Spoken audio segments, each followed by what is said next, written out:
aimed at, one, improving use of force procedures, addressing issues around bias in policing, and increasing accountability and transparency.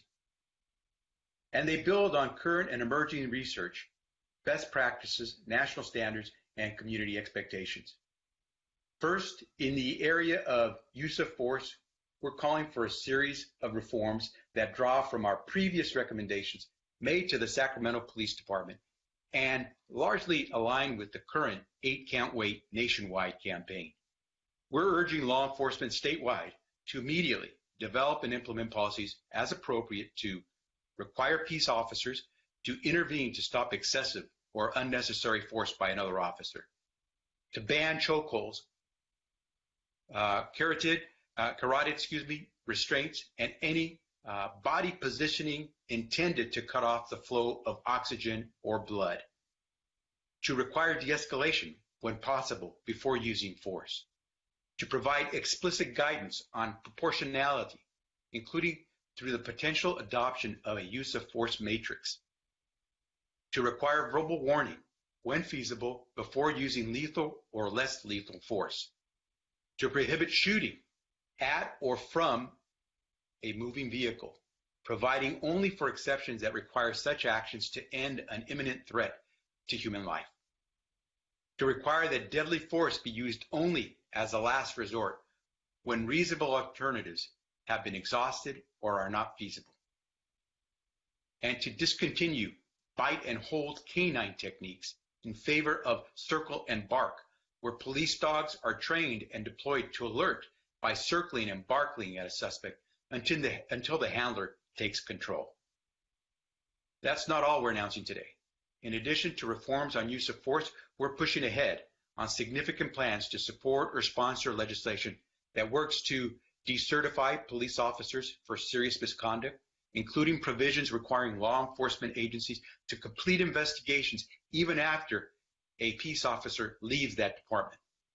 Expand reviews of law enforcement policies and practices by enhancing the California Department of Justice capability to review and proactively help law enforcement agencies across the state reform their policies and practices to align with community needs. To require policies and training on bias by proxy, which occurs when a person calls the police and makes false or ill-informed claims about the individuals they are biased against. Something we again recently saw in a highly publicized incident involving a woman in New York who blatantly threatened violence against a person of color through a call to the police. To place clear limits on crowd control techniques during protests or mass gatherings, including restrictions and guidance on the use of rubber bullets, tear gas, pepper spray, and batons. To forbid the use of pepper spray against children in juvenile detention, which can traumatize juveniles and undermine efforts to build trust. And to re-examine the role of police in addressing homelessness and mental health in our communities. There are crises out there, and we want to make sure that we're taking a close look at that, recognizing that a police officer is increasingly called upon these days as a first responder to engage with situations he or she may not generally be equipped or trained to handle, involving mental health crisis, or referrals for social services. These are serious, real proposals that will help make a difference. Make no mistake, the expectations are high, and we will fight vigorously to meet them. That's why we're urging local authorities across California and our state legislature to work with us in actively engaging in police reform. We cannot afford to ignore the realities faced by Black Americans and people of color in this nation and in our state. With Americans across the country standing up against injustice and racism, we have been called to reckon with the systemic failures that cause and allow police misconduct to perpetuate. Today's announcement is another call for change, building on current and ongoing work being done by the California Department of Justice, including a new reform and review effort to improve and strengthen the policies and practices of the Vallejo Police Department in light of numerous high-profile officer-involved shootings. Our work with the Sacramento Police Department, which was the launching point for many of these reforms today, and with more ahead in the coming weeks in our phase 2 of that report to Sacramento Police Department, with a pattern or practice investigation into the Kern County Sheriff's Office and the Bakersfield Police Department, as well a collaborative review initiative with the San Francisco Police Department, taken on because of the Trump administration's abdication of police reform efforts. It includes as well a historic desegregation agreement with the Sausalito Marin City School District, an ongoing independent review of the Los Angeles Police Department's records and policies regarding the use of the Cal Gang system, as well as work drafting new regulations to oversee that Cal Gang system statewide. It includes a settlement to curb inequities committed against students of color and students with disabilities at the Stockton Unified School District. Our work includes launching a unique dashboard on police officer stop data and our regular updates on the open justice system, a data-driven initiative that embraces transparency to strengthen trust, enhance government accountability, and improve public policy in the criminal justice system. And we're fighting to defend California's reformations of the felony murder rule.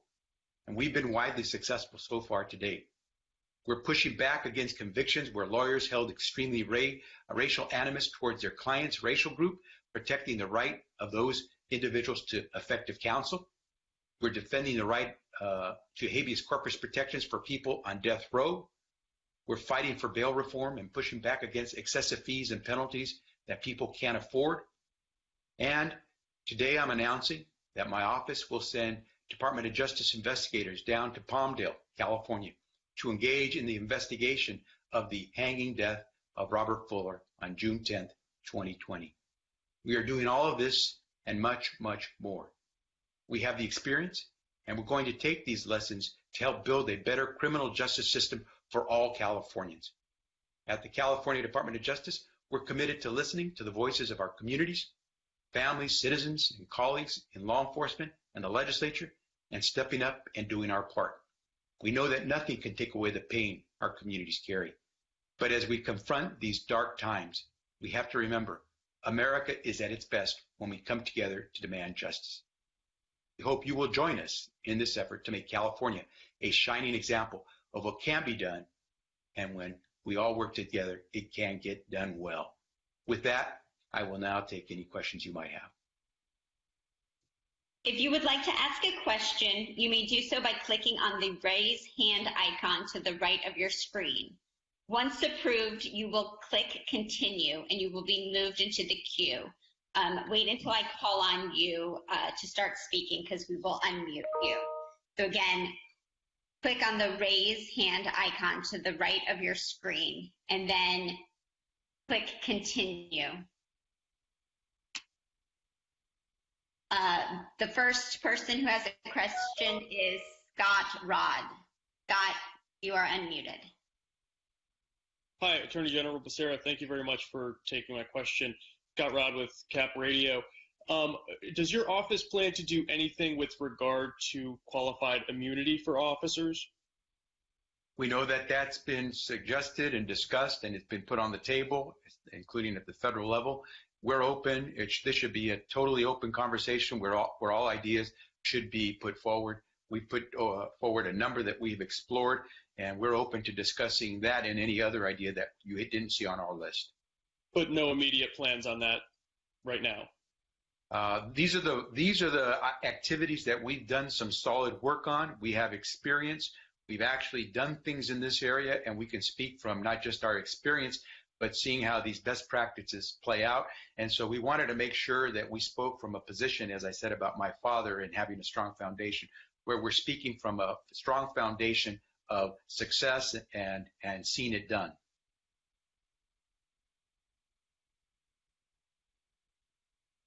We'll take the next question.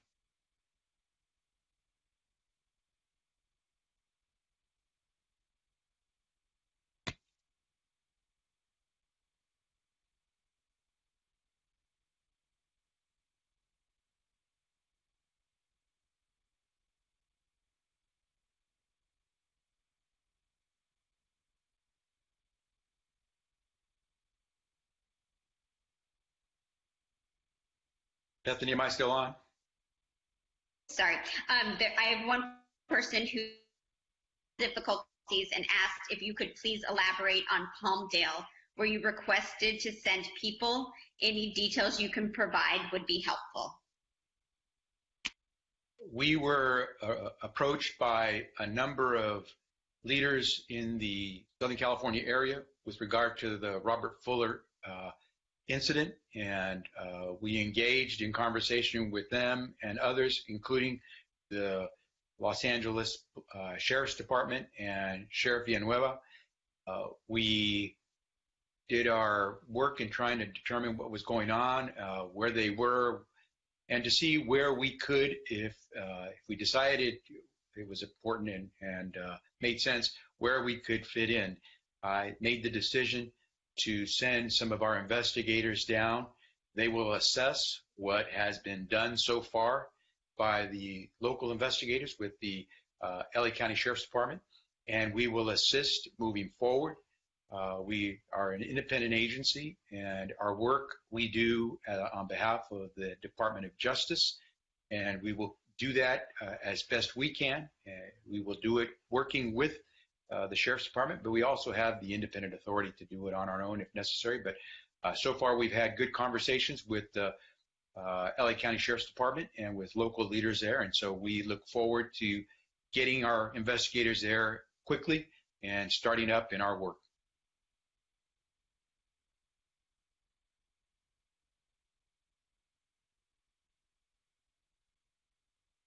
The next question comes from Ben Christopher. Ben, you're unmuted.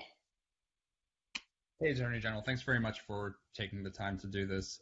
I just want to be clear here. So to what extent are these just recommendations, or does the Department of Justice actually have the authority to demand these changes of local law enforcement when you talk about banning chokeholds or requiring de-escalation training and that kind of thing? It's a good question, Ben, because some of these things will be required by law shortly. Many of the recommendations that I mentioned were recommendations that came out of our work reviewing the policies and practices of the Sacramento Police Department. We issued those 18 months ago. And so far, a number of those have been adopted in statute. The legislature last year passed SB 230 and AB 392, both dealing with policing practices. And specifically with regard to SB 230, there was a requirement that a number of the best practices that we had issued during the Sacramento review be adopted by January 1st of 2021. So starting with January of next year, a number of these reform measures are actually going to be required. We're recommending that agencies move forward and adopt them as quickly as they can. And I've spoken to a number of leaders in law enforcement who say they're contemplating the possibility of actually implementing before the January 1st requirement deadline. And so much of this is going to be required. Some of this is recommendation, and there's still other ideas to be put forward. We don't have the authority to require agencies to do something that's not in statute, but we do have the ability to continue to communicate with our sister agencies, try to work with them to move forward. And that's why these collaborative reviews that we're undertaking, for example, with Vallejo and with San Francisco, what we're finishing up now with Sacramento, are so important because it lets us provide them a template for how to move forward.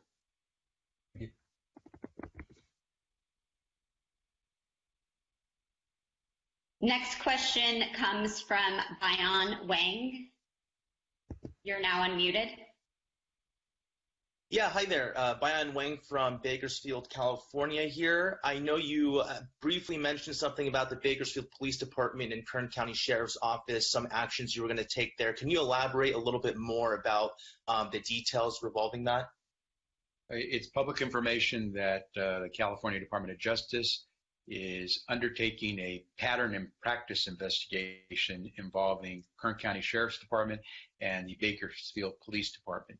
That investigation is in process, and I can't really say much more about it, but a pattern and practice investigation is one where we find troubling evidence that the way that the agency is conducting its business may fly in the face of constitutional and statutory protections against police overuse of tactics and policies that could impact the rights of individuals who confront law enforcement. And so that pattern and practice investigation of those two agencies is in process.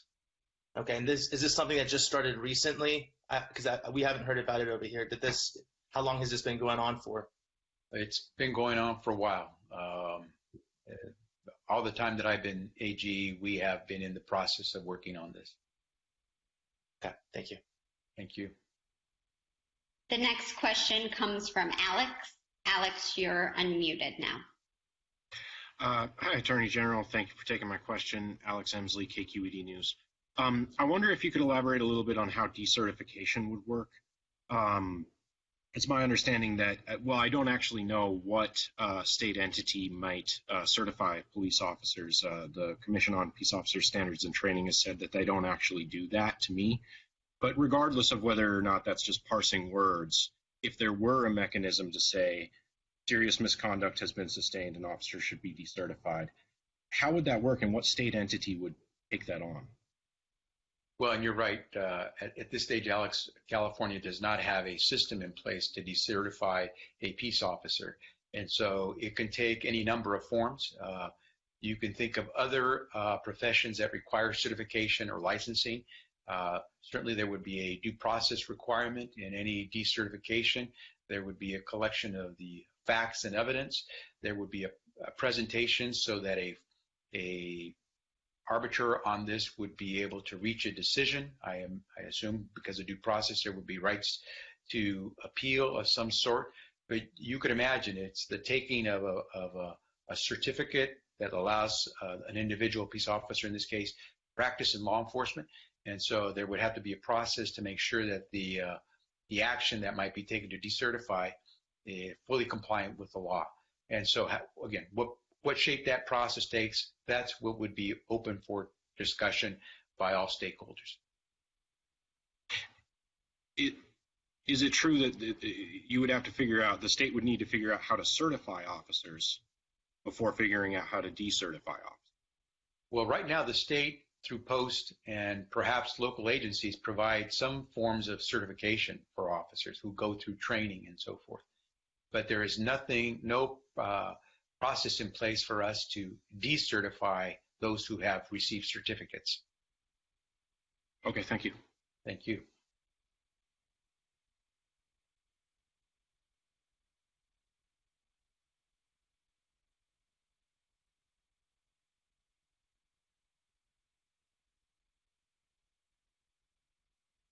Bethany, do we have any other questions?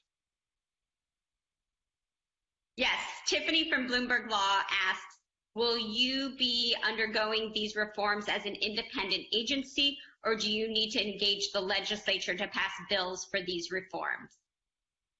Let me make sure I answer on two levels. First, in terms of the Department of Justice and our Division of Law Enforcement, our enforcement and policing arm at the Department of Justice, I can tell you that if we're going to be proposing these types of best practices and reforms, that we implement them here at the Department of Justice. And so the recommendations that I laid out today are recommendations that we have either fully complied with at the Department of Justice or to move in that direction if they are newer items. In terms of how we would make sure that that happens statewide, in some cases we probably will need to engage with legislators, our colleagues in the legislature, to try to reform or to add to our existing statutes so we can provide these reforms in statute. In other cases, it might be done locally, whether through ordinance or through adoption directly by law enforcement agencies themselves. And so any number of ways these things can be done. Many of these things don't require us to wait until there's a bill that's passed in the legislature or an ordinance that's promulgated at the local level. We ourselves, our law enforcement agencies, can take some of these actions, as I've just indicated that the Division of Law Enforcement under the California Department of Justice has done.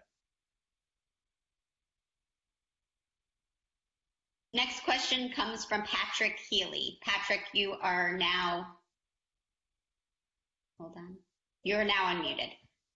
Good. Thank you very much. Good morning, Mr. Attorney General. Yesterday, 3 of the larger police unions in the state, the Protective League in LA, San Francisco, and San Jose, proposed 5 recommendations for reform. I'm curious if you've had a chance to review those and draw any conclusions. And secondarily, could you put this in context, the significance of your office demanding these reforms in law enforcement? Historically, how significant is this?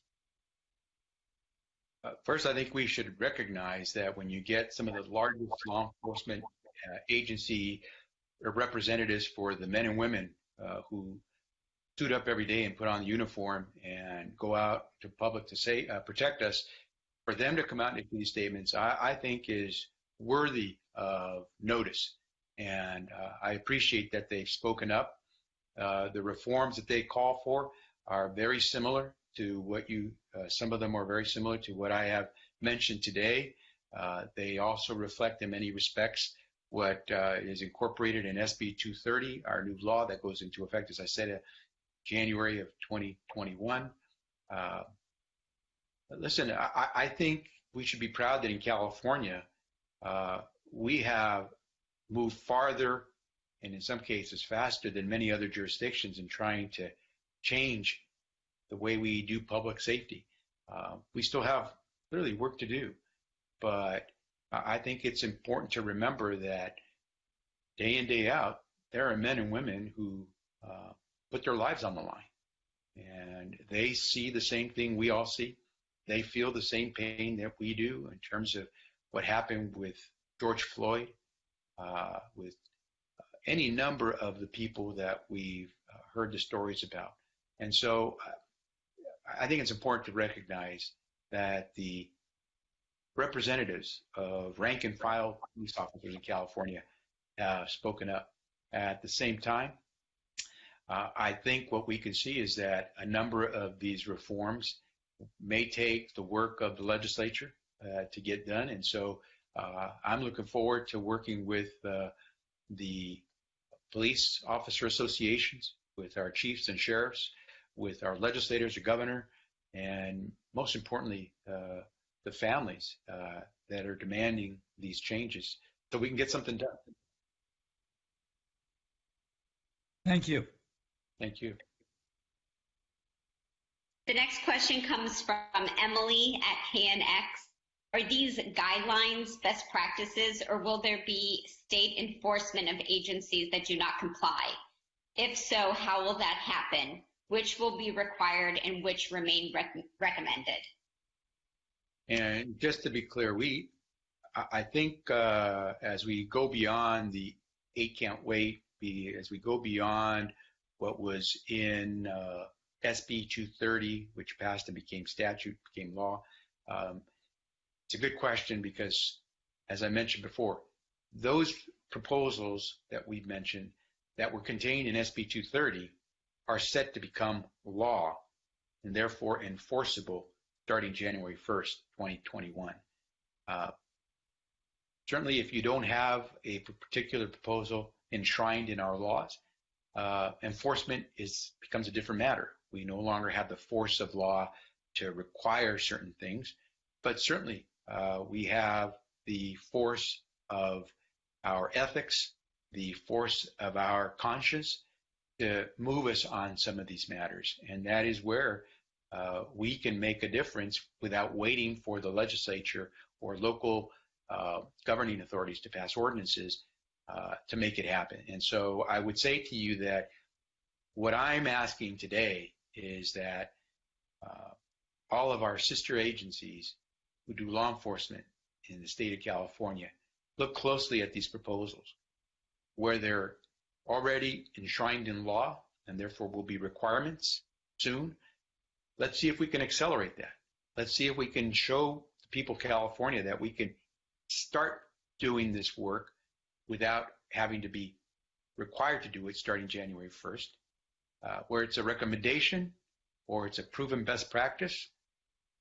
That's the purpose of these conversations, is to see how we can move people that reform. In order to restore that trust that people must have in the people that are born to protect us and serve us, you're going to have to start with that level of respect. And to have that respect build to a point of confidence, we've got to do things. And so I'm hoping we can go with the spectrum from restoring some respect to restoring trust by showing that we who have some responsibilities in law enforcement are taking the lead.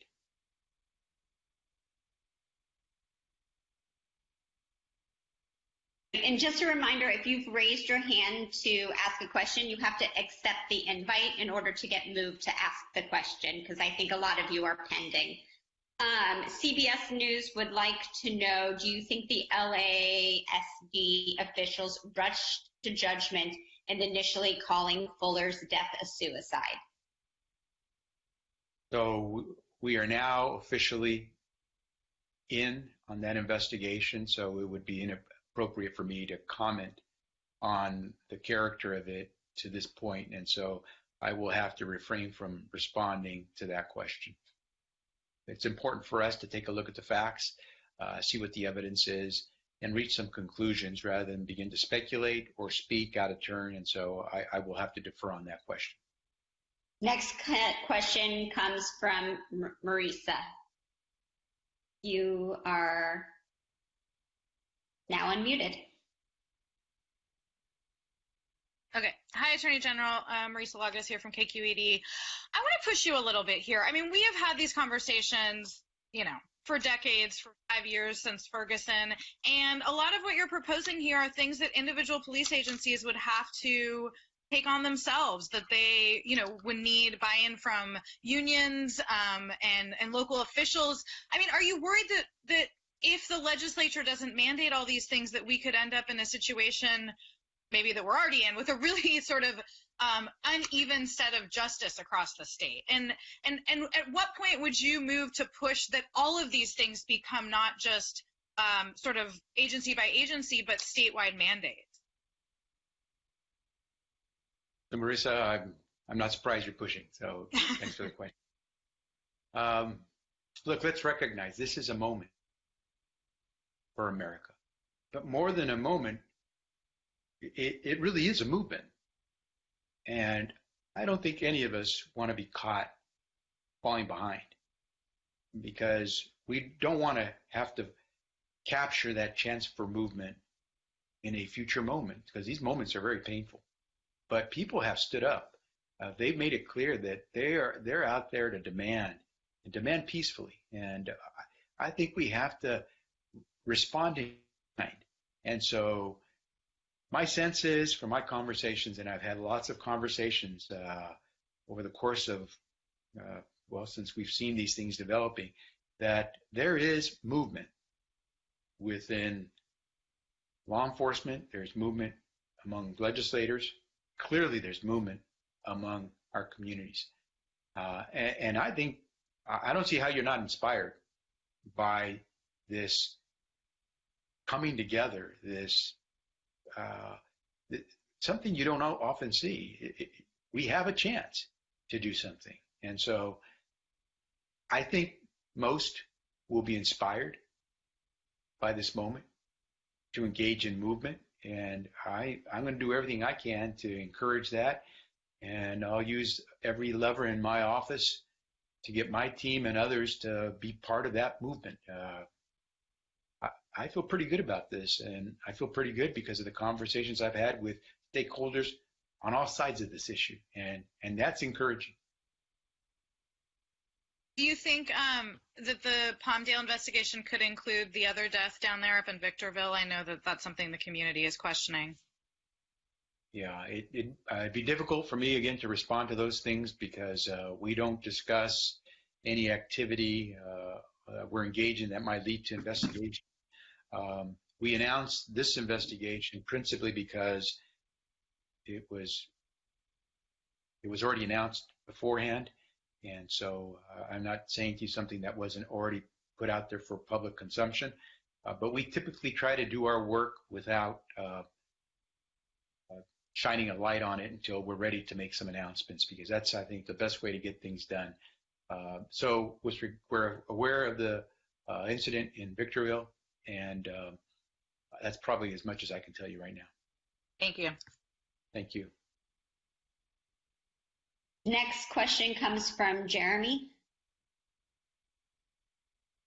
General Jeremy. Becerra, thanks for. Oh, I'm on mute. Okay, how do I unmute myself? Jeremy, we can. Can you hear me now? Okay. Sorry about that. So I wanted to talk to you about the legislation. You mentioned to decertify police officers. First off, have you been in contact with the legislator and identified a potential author for that legislation? And then I understand that it's probably still being worked out, but how do you define serious misconduct here? What would need to happen for an officer to be decertified under this legislation? Jeremy, you're asking all great questions. We've been talking to a number of legislators about this, and also other stakeholders who'd be impacted as well. What I can tell you is that it's going to be an idea that's going to get a lot of attention. We hope to be in the mix of those who are providing input on this and other of the proposals for reform, but I can't tell you what it's going to look like and what it's going to take, because I can't tell you what shape it'll be in if and when it's introduced by someone or pushed by any legislators moving forward. So, but what I can tell you is that is an idea that's out there, and we will be part, if we're allowed, of any conversation in the legislature to try to come up with the best solution for some of these things.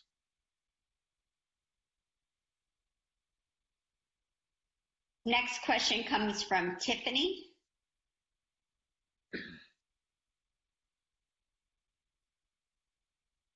Tiffany, you're unmuted.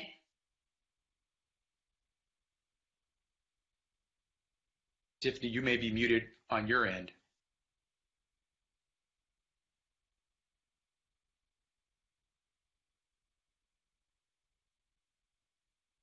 Okay, we can go back to Tiffany. The next question comes from Juan. You're now unmuted.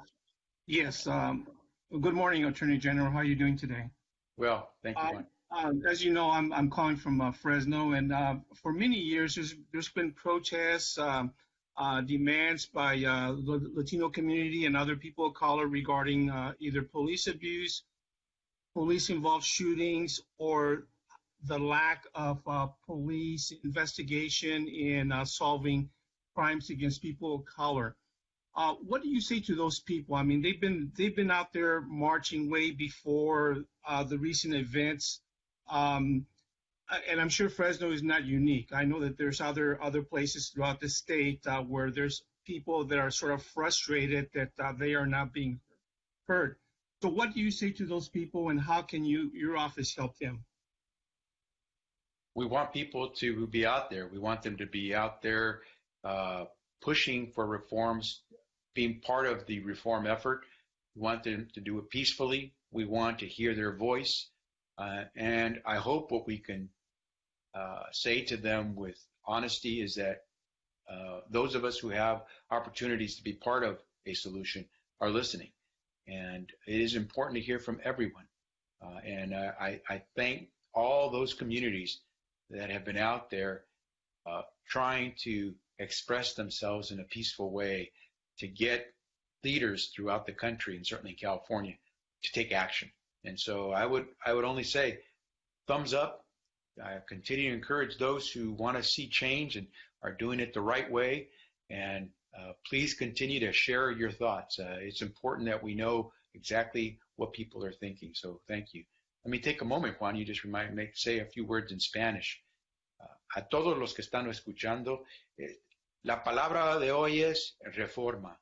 Y si podemos hacer una reforma, cumplir con una reforma que nos da más confianza de que el modo en que vamos a proteger el pueblo, nuestros vecindarios, va a ser no solo justo, pero en una manera cordial, colaborativa, es algo que queremos ver.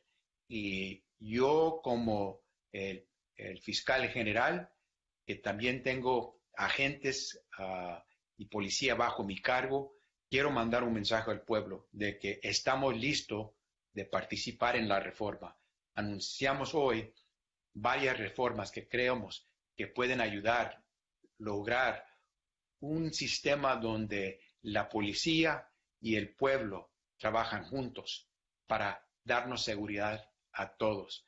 Así que ojalá las propuestas que anunciamos hoy van a recibir atención y ojalá trabajando juntos, participando bien, en una manera con paz, podamos avanzar los intereses de la seguridad pública que merecemos todos. Take the next question up, Beth. I think Tiffany has been, we figured out Tiffany's muting. Go ahead.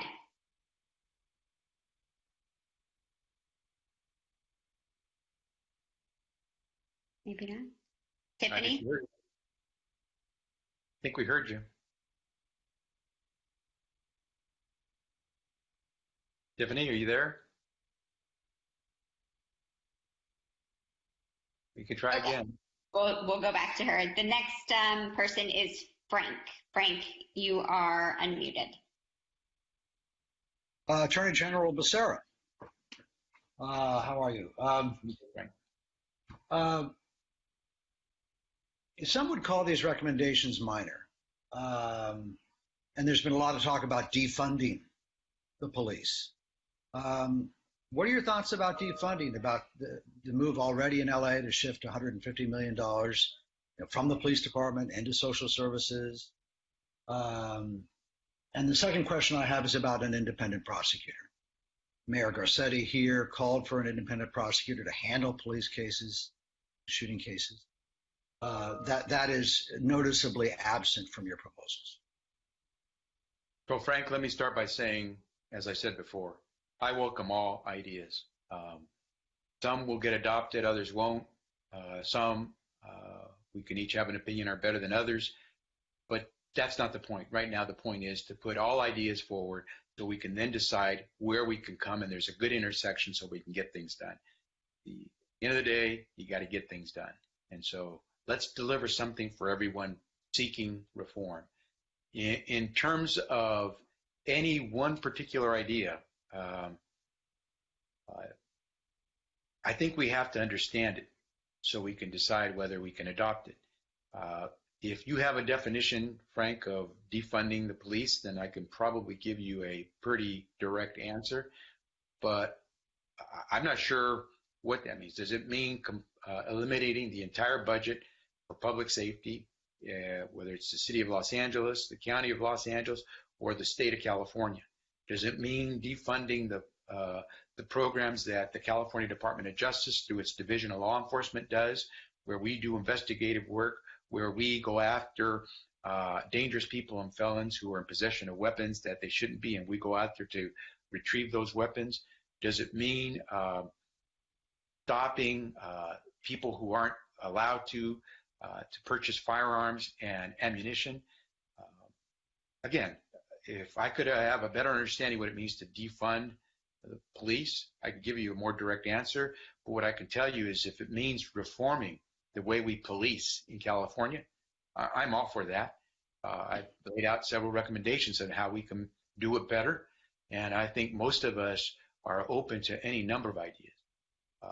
But I'd have to understand better what is meant. And I certainly do believe that we're all entitled to public safety in our neighborhoods, and we need someone who will do that.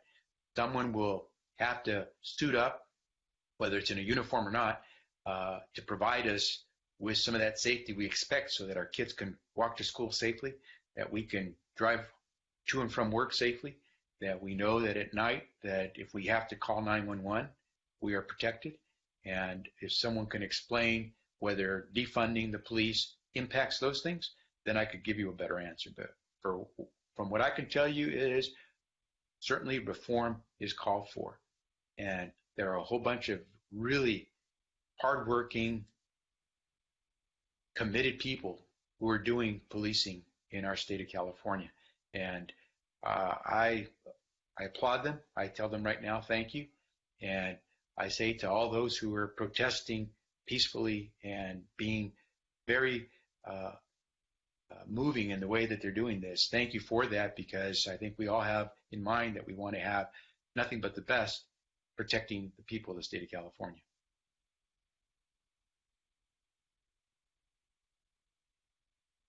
Great. Our next question comes from Adam.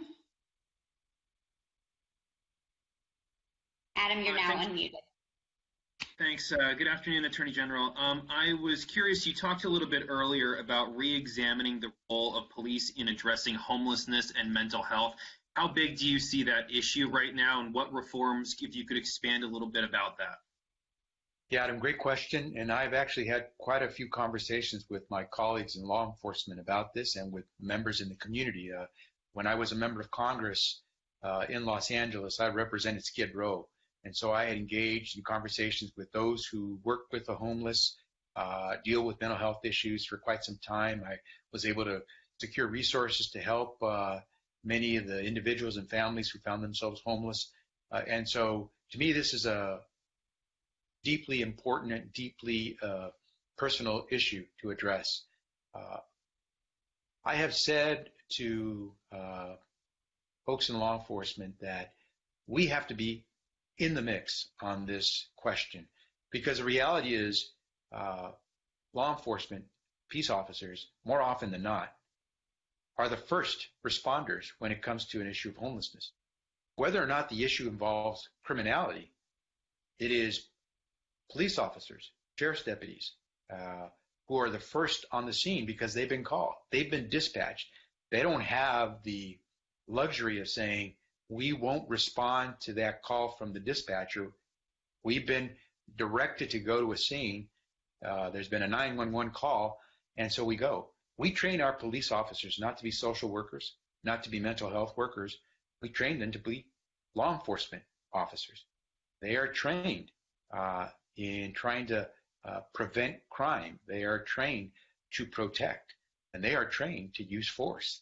And so it should surprise no one that when you call someone who is trained to enforce the law, including by the use of force, there could be an outcome where force is used in a situation where it may not even involve criminal conduct. And so I believe that law enforcement must be in that discussion, because if it will continue that our society, our communities continue to believe that if they use 911 to call in an issue involving homelessness or someone who seems to be homeless, then our police agencies need to be assisted, and there has to be a recognition of what society is doing by asking law enforcement, or not asking, insisting, instructing law enforcement be first on the scene more often than not. And so some agencies have taken the initiative to partner up with social service and mental health, public health representatives to join them in going to the scene. And there have been proposals that talk about having the 911 call not to police, but to some of these service agencies instead. All those things have to be discussed, but what I do know is this, that law enforcement should have a seat at the table for that discussion.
Well, good afternoon. I wanted to update those of you that are kind enough to tune in on our current efforts to mitigate the spread of COVID-19. I wanted to update you on some of the trend lines.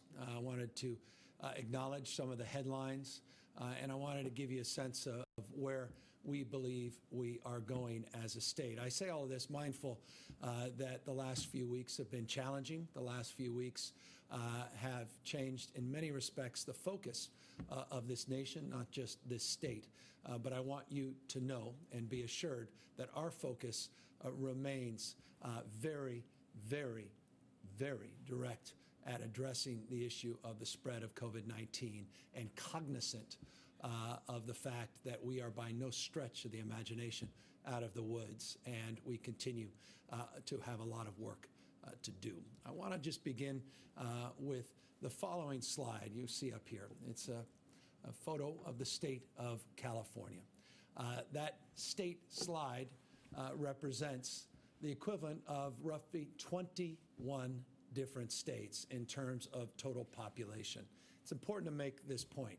The state of California, the largest state in our nation, 40 million residents strong, represents the population of 21 states. So just imagine looking at that state map, putting in over 40% of America's states.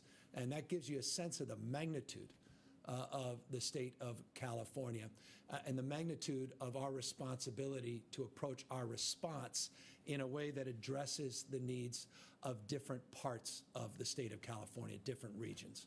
Accordingly, we have long talked about the fact that our approach to addressing the issues of COVID-19, its spread, and our suppression and prevention strategies have to be from the frame bottom up. We've long talked about the fact that localism ultimately is determinative, that we recognize local conditions are distinct and unique from one another. And we recognize that conditions in far reaches of California and northern parts of the state are very different than in the San Francisco Bay Area, very different than the Los Angeles region. And accordingly, we have afforded the ability for local health directors working collaboratively with their hospital systems, working collaboratively with advocates, and working, of course, very collaborative with their elected officials to make determinations for themselves on when to move forward through our phased-in approach. As many of you have heard me say in the past, we put up guidelines, but guidelines don't mean go. We put up guidelines that create a framework of how we believe we can reopen the economy safely, but we don't prescribe when. We maintain, because of the size, scope, and scale of the state of California, that those decisions should be made with local lens. Those decisions should be made by allowing and advancing localism to be the thrust and the guide to ultimately making the determination of when to move forward through these phases in safely reopening the economy throughout the state of California. We've often talked about it in terms of not being an on and off switch, as it relates to when we, quote unquote, reopen, but a dimmer switch based upon, again, data, based upon science. Again, counties ultimately using data